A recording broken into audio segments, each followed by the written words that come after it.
Be better diabetic care. 12 రకాలైన ఆయుర్వేద మూలికలతో తయారైన ఈ మాత్రలతో షుగర్ వ్యాధికి ఇక చెక్. ఇంకొకటి ఏంటంటే గ్యాస్ట్రిక్ ప్రాబ్లం. ఇదొకటి చాలా మంది ఇబ్బంది పడేది, ఆడ మగ తేడా లేకుండా అందరూ పిల్లలని కూడా ఉన్నది, పిల్లలకి కూడా గ్యాస్ట్రికేనండి. సో ఇది మన జంక్ ఫుడ్ అలాంటి దాని వల్ల అండి ఇదంతా, అంటే ఫుడ్ హ్యాబిట్స్ మారడం వలన గ్యాస్ట్రిక్ ట్రబుల్ అనేది వస్తుంటుంది అంటే మీకు తెలిసినంత. డెఫినెట్లీ ఫుడ్ హ్యాబిట్స్ మారడం వల్ల అండ్ ప్రాపర్ టైమింగ్స్ లేకపోవడం వల్ల. First of all proper timings అనేది ఉండాలండి. ఎప్పుడు మనం ఫుడ్ తీసుకున్నా ఎప్పుడు గ్యాప్ అనేది ఉండాలి. అంటే స్టమక్ పీక మొయ్య తినడం అంటారు కదా, అలా తినకూడదు. అంతే, లిటరల్గా చెప్పుకోవాలంటే అలా తినకూడదు, పీకల వరకు తినకూడదు. అలా ఎప్పుడు ఫుడ్ని తీసుకోకూడదండి.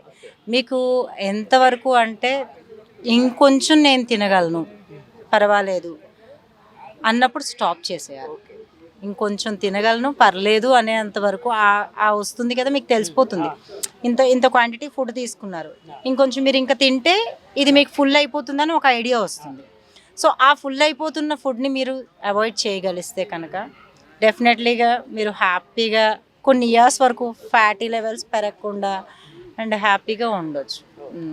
అండ్ జంక్ ఫుడ్స్ కూడా వన్ ఆఫ్ ది రీజన్. కొన్ని జంక్ ఫుడ్స్ తిన్నా దానికి సరిపడా ఎక్సర్సైజ్ కానీ ఏదైనా ఉంటే ప్రాబ్లం లేదు.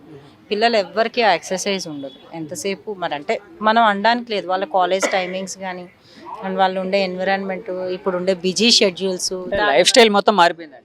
లైఫ్ స్టైల్ అంతా మారిపోయింది. స్కూల్లో కూడా ఎక్కడున్నాయి మరి అదర్ యాక్టివిటీస్, ఎక్కడున్నాయి యాక్టివిటీస్ లేవు. ఫస్ట్ స్టాండర్డ్ నుంచి సిబిఎస్ఈ సిలబస్లే అందరికీను, వాళ్ళకు కూడా యాక్టివిటీ లేదు. ఫస్ట్ ఆఫ్ ఆల్ వాళ్ళకైనా యాక్టివిటీ ఉండాలి, వాళ్ళకు కూడా కొన్ని స్కూల్స్లో యాక్టివిటీ లేదండి. ఏదో వీక్లీ ట్వైస్ అంట, వీక్లీ థ్రైస్ అంట, అంతే. అలా ఆడితే సరిపోతుందా? చాలదు కదా, బాడీకి చాలదు. రోజు తినదు, రోజు అరగాలి కదా. పోనీ వాళ్ళు ఏమైనా ఇంటికి వచ్చాక వాళ్ళు ఏమైనా చేస్తారా? ఇంటికి వచ్చాక మొబైల్, టీవీ. సో వాళ్ళు తిన్నది వాళ్ళకి ఎలా డైజెషన్ అవుతుంది?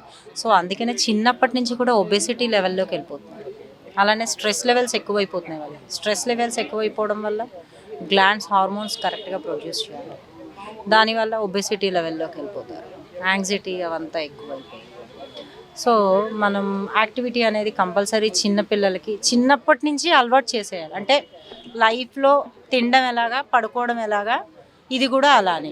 లైక్ ఎక్సర్సైజ్ అనేది కూడా ఒక వన్ ఆఫ్ ది పార్ట్. 24 నాకు టైం లేదు చాలా మంది అంటారు. 24 అవర్స్ మీకు ఇచ్చాడు దేవుడు. 24 అవర్స్లోని మీ బాడీ గురించి మీరు హాఫ్ అన్ అవర్ మీరు ఇవ్వలేకపోతున్నారు. 24 గంటలు కదా, అంటే మీరు మొబైల్ అరగంట చూడడం మానేస్తే హాఫ్ అన్ అవర్లో మీరు ఎక్సర్సైజ్ చేసుకోవచ్చు. లైక్ అంటే యోగానే చేయమని నేను అనట్లేదు, బట్ బాడీకి ఏదో ఒక ఎక్సర్సైజ్. పిల్లలు డెఫినెట్లీ కొంచెం బోర్ ఫీల్ అవ్వచ్చు, వాళ్ళకి ఇంకా బ్యాడ్మింటన్ అని, షటిల్ అని, స్విమ్మింగ్, ఇవన్నీ అదర్ యాక్టివిటీస్ చాలా ఉన్నాయి కదా, అవి కూడా చాలా మంచిదే. బట్ ఇదేంటంటే యోగా కూడా ఏమవుతుంది, మీకు బ్రెయిన్ని యాక్టివేట్ చేస్తుంది. అదంతా ఒకటి, యాక్టివిటీస్ వేరు. అవన్నీ సరే, ఇంకా ఏది తప్పదు అనుకున్నప్పుడు ఇంకేదో ఒకటి చేయాలి. బట్ మెయిన్లీ యోగా ఏం చేస్తుందంటే బ్రెయిన్ యాక్టివ్గా ఉంచడానికి ట్రై చేస్తుంది. మెమొరీ పవర్, గ్రాస్పింగ్ పవర్ని ఇంప్రూవ్ చేస్తుంది. బ్లడ్ సర్క్యులేషన్, ఆక్సిజన్ లెవెల్స్ని, బ్రెయిన్కి వెళ్ళే లెవెల్స్ని కూడా మనకి బాగా ఇంప్రూవ్ చేస్తుంది యోగాలో. రిమైనింగ్ అన్నీ కూడా బాడీకి ఎక్సర్సైజ్ అవుతుంది కానీ మైండ్కి రిలాక్సేషన్ అవ్వదు. ఇదేంటంటే మైండ్ రిలాక్సేషన్ కూడా దీనిలో వస్తుంది. అందుకు వాటన్నిటికన్నా బెనిఫిట్ అనేది దీనికి ఎక్కువ. అంటే both physical and mental. Yes, physically, mentally, spiritually అంతా కూడా బాగుంటుంది. ఇమ్యూనిటీ పవర్ ఇంప్రూవ్ అవుతుంది దీనిలో మీకు. అలా సో మెనీ బెనిఫిట్స్, అన్ని బెనిఫిట్స్ కూడా యోగా అనేది ఇస్తుంది. సరే, ఇప్పుడు గ్యాస్ట్రిక్ ట్రబుల్ అని అన్నాం కదండి, దానికి సంబంధించిన ఒక ఆసనం అండి. ఆసనం ఓకే. ఇది ఇందాక చెప్పాను కదా, వజ్రాసన పొజిషన్. హీల్స్ పైన కూర్చుంటారు, ఇది వజ్రాసన. అండ్ దీని పేరు శశాంకాసన, రాబిట్ పోస్చర్ అంట. శశాంకాసన, వజ్రాసనానికి శశాంకాసనానికి తేడా ఏంటండి? ఇది ఓన్లీ సిట్టింగ్ పొజిషన్ అండి. Only 5 relaxation position sitting postures ఉన్నాయి. సుఖాసన, పద్మాసన, అర్ధ పద్మాసన అండ్ వజ్రాసన. ఇవన్నీ కూడా ఓన్లీ సిట్టింగ్ పోస్చర్స్. ఈ సిట్టింగ్ పోస్చర్లో ఈ ఆసన చేస్తాం. రాబిట్ పోస్చర్ అంటారు, వజ్రాసన అంటారు. వజ్రాసన, శశాంకాసనలో శశాంకాసన, రాబిట్ పోస్చర్ అంటారు. ఇది కంప్లీట్గా అబ్డామినల్ ఫ్యాట్ అండ్ డయాబెటిక్ వాళ్ళకి గ్యాస్ట్రిక్ ప్రాబ్లం మెయిన్లీ చాలా బాగా రిలీజ్ అవుతుంది గ్యాస్ట్రిక్ ప్రాబ్లం అనేది. ముందుకు వంగుతారా? ఎస్ ఎస్ స్పేస్ అనిపిస్తుంది. ష్యూర్గా. సిట్ ఇన్ వజ్రాసన, హీల్స్ పైన కూర్చుంటారు Yeah. అండ్ హ్యాండ్స్ రెండు స్ట్రైట్గా రైజ్ చేయాలి. ఎక్సైల్ చేస్తూ, అది నోస్తో అయినా పర్లేదు, మౌత్తో అయినా పర్లేదు, స్లోగా.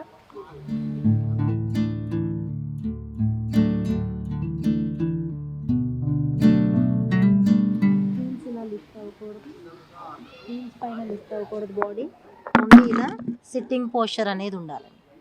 SIT on your heels and ఫోర్ హెడ్ని ఫ్లోర్కి టచ్ చేయడానికి ట్రై చేయాలి. ఇది పొజిషన్.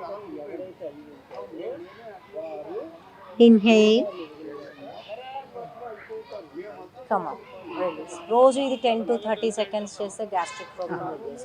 యాక్చువల్గా one more asana is there. ఇందాక మీరు ఈ ఆసనం వేసినప్పుడు అంటే ఇలా ముందుకి బెండ్ అయ్యారు కదా, సో ఇది వెనక అది లేవకూడదు కదండి? లేవకూడదు, ఇది లిఫ్ట్ అవ్వకూడదు. మాక్సిమం ఇలా కూర్చోడానికి ట్రై చేయాలి. ఓకే ఇప్పుడు మీకు అలా లిఫ్ట్ అయింది అనుకోండి, హ్యాండ్స్తో బాడీని బ్యాక్కి పుష్ చేయాలి. ఓకే. హ్యాండ్స్ ఫ్లోర్ పైన ఉంటాయి కదా, దాంతో బ్యాక్కి బాడీని పుష్ చేస్తే ఫ్లోర్ పైన ఉంటుంది బాడీ. సో అప్పుడు మీకు ఈ టైస్ అబ్డామినల్ రెండు కూడా ప్రెస్ అవుతాయి. ఇది ఎన్నిసార్లు చేయొచ్చు అండి ఇలాగా? ఇది కూడా అంతే, 10 to 30 seconds అండి. 10 to 30 seconds వరకు చేయొచ్చు. రోజు ఎన్నిసార్లు చేయొచ్చు అంటే ఒకసారి చేస్తే చాలా చేయొచ్చు, పర్వాలేదు. 1 or 2 times ఎక్కువ సార్లు చేసినా పర్వాలేదు, ఏం కాదు, చేసినా ఏం కాదు. దీనివల్ల అయితే అసలు బ్యాక్ పెయిన్ వాళ్ళు చేస్తే బ్యాక్ పెయిన్ కూడా రిలీఫ్ వస్తుంది దీనిలో. వన్ మోర్ ఆసన ఉంది, మండూకాసన, ఫ్రాగ్ పోస్చర్. అది ఎస్పెషల్లీ ఫర్ పూర్తిగా గ్యాస్ట్రిక్ అండ్ ప్యాంక్రియాస్ మీదే పనిచేస్తుంది. ఓకే. కంప్లీట్గా డయాబెటిక్ వాళ్ళకి అండ్ గ్యాస్ట్రిక్ వాళ్ళకి. ఇది ఆది ముద్ర అండి. ఫస్ట్ థంబ్ ఫింగర్ ఫోల్డ్ చేస్తారు, తర్వాత రిమైనింగ్ ఫింగర్స్ అండి. First thumb finger and remaining fingers put on your నావిల్ place. నావిల్ place మీరు గట్టిగా ప్లేస్ చేయకపోయినా పర్వాలేదు, జస్ట్ మీరు ఇలా పెడితే సరిపోతుంది. అండ్ దెన్ ఎక్సైల్ చేస్తూ, ఇది పొజిషన్. ఇలా ఉండకూడదు, హెడ్ డౌన్ చేయాలి. చెస్ట్ టైస్ మీద ఉంటుంది, హెడ్ పైకి ఉంటుంది. ఇది కూడా అంతే, హీల్ లిఫ్ట్ చేయకూడదు, హీల్ పై నుంచి బటెక్స్ లేవకూడదు, హీల్ పైనే కూర్చోవాలి. సిట్టింగ్ పొజిషన్ అనేది హీల్ పైన. అండ్ దెన్ ఇది హెడ్ పొజిషన్. ఫ్రాగ్ ఇలానే ఉంటుంది, ఎస్. ఇది ఫ్రాగ్ పోస్చర్. దీనిలో కంప్లీట్గా ప్యాంక్రియాస్ మీద వర్క్ అవుతుంది. అంటే డయాబెటిక్ వాళ్ళకి, గ్యాస్ట్రిక్ ప్రాబ్లం వాళ్ళకి చాలా బాగా క్లియర్. అలానే లేడీస్ కూడా పిసిఓడి ప్రాబ్లంతో చాలా మంది సఫర్. ఆ ప్రాబ్లం కూడా దీనిలో చాలా బాగా క్లియర్. దానికి ఎస్పెషల్లీ వేరేగా తీసుకోవచ్చు మనం, అది ఎందుకంటే చాలా ఎక్కువ కూడా. అది ఎలాబొరేటెడ్ టాపిక్ అండి అదంతా. Yes yes yes. ఇది యాక్చువల్గా ఇది ఎంతసేపు చేయాలండి? ఇందాక ఇప్పుడు ఆ మండూకాసనం ఏ ఆసన సరే 20 to 30 seconds చేస్తే అక్కడి నుంచి మీ బెనిఫిట్ అనేది మీకు స్టార్ట్ అవుతుంది. ఎలాగ ప్రాణాయామం మనం 5 minutes చేస్తే 5 minutes నుంచి స్టార్ట్ అవుతుందో దాని బెనిఫిట్, అలానే ఆసన కూడా అంతేనండి. 20 to 30 seconds చేస్తే అక్కడి నుంచి కూడా మీకు ఆ ఆసన తాలూకా బెనిఫిట్ అనేది స్టార్ట్ అవుతుంది. అంటే ఫస్ట్లోనే 30 seconds చేయలేకపోవచ్చు, 5 seconds నుంచి చేస్తూ స్లోగా దాన్ని ఇంప్రూవ్ చేసుకోవచ్చు. 5 seconds 1 week, 10 seconds 2 weeks, అలానే 15 seconds 3rd week, 4th week 20 seconds. 20 secondsకి వస్తే మీరు ఎంతసేపు అయినా ఉండిపోగలరు. అంటే ఆ క్యాపబిలిటీ అనేది మీకు వచ్చేస్తుంది. సో ఎవ్రీ ఆసనకి కూడా మనం బ్రీత్ అవుట్ చేస్తూ నేను వెళ్ళాలని చెప్తున్నాను కదా, నేను బ్రీత్ అవుట్ చేస్తూ వెళ్ళినా అక్కడ హోల్డింగ్ చేయకూడదు. మీరు వెళ్ళిపోయాక నార్మల్ బ్రీతింగ్లో ఉండొచ్చు. సో ఏం చూపించబోతున్నారు మాకు? ఓకే, ఇప్పుడు నేను సిట్టింగ్ పొజిషన్లో మీకు ఓన్లీ గ్యాస్ట్రిక్ ప్రాబ్లమ్కి చూపించాను, అలానే బ్యాక్ పెయిన్కి కొన్ని చూపించాను. బ్యాక్ పెయిన్ గురించి మనం నెక్స్ట్ వీడియోలో ఇంకొకసారి అప్డేట్ అవుదాము. బట్ ఇప్పుడైతే నేను ఓన్లీ గ్యాస్ట్రిక్ ప్రాబ్లమ్ మీద తీసుకుంటున్నాను కనుక గ్యాస్ట్రిక్ ప్రాబ్లమ్ మీదే స్లీపింగ్లో ఇంకొక ఆసన నేను మీకు చూపిస్తాను. దాని పేరు పవనముక్తాసన, విండ్ రిలీజ్ ఆసన. దాని పేరే పవనముక్తాసన. అంటే పవన అంటే ఎయిర్ కదండి, relief. Pawanmuktasana, wind release, relief అంటే దాని నుంచి కూడా రిలీఫ్ వచ్చే ఆసన ఇది. సో దాని పేరులోనే ఉంటుంది, ఆసన పేరు కూడా చాలా బాగా రిలీజ్ అవుతుంది దానిలో కూడా. దెన్ మీరు lay down on the spine అండి. పూర్తిగా స్పైన్ మీద పడుకుంటారు, కంప్లీట్గా బాడీ స్ట్రైట్గా, లెగ్ స్ట్రైట్గా పెడతారు. And fold your left leg fold చేస్తారండి. ఫస్ట్ లెఫ్ట్ లెగ్ ఫోల్డ్ చేసి బోత్ హ్యాండ్స్తో లెగ్ని లాక్ చేయాలి. లాక్ చేశాక ఎక్సైల్ చేస్తూ ఇది ప్రెస్ చేస్తూ హెడ్ని పైకి లిఫ్ట్ చేయాలి. అది మౌత్తో అయినా ప్రాబ్లం లేదు.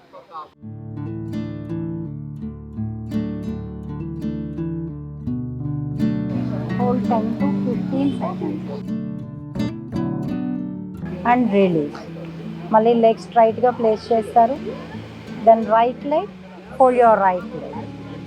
అగైన్ మళ్ళీ ఎక్సైల్ చేస్తూ exhale, press your stomach and lift up your head. Try to touch the chin to the knee. ఇది పొజిషన్. రిలీజ్. దీని పేరు పవన ముక్తాసన అండి. అంటే మీరు ఈ థైస్తోని స్టమక్కి ప్రెస్ చేయడం వల్ల ఇక్కడ ప్యాంక్రియాస్ కూడా ఉంటుంది. ప్యాంక్రియాస్ మీద కూడా వర్క్ అవుతుంది ఇది. Then both legs, hold your both legs, lock with your hand. Exhale, press your stomach. Release. అలా దీన్ని ఒకేసారి మీరు చేయలేకపోతే కనుక 2-3 టైమ్స్ ఒక 5 seconds చప్పున 5 seconds. మళ్ళీ again hold your both legs, exhale, press your stomach, release. ఇలా రిపిటేషన్స్ కూడా మీరు చేసుకోవచ్చు. ఒక 5 times చేసిన దీని బెనిఫిట్ అనేది ఉంటుంది.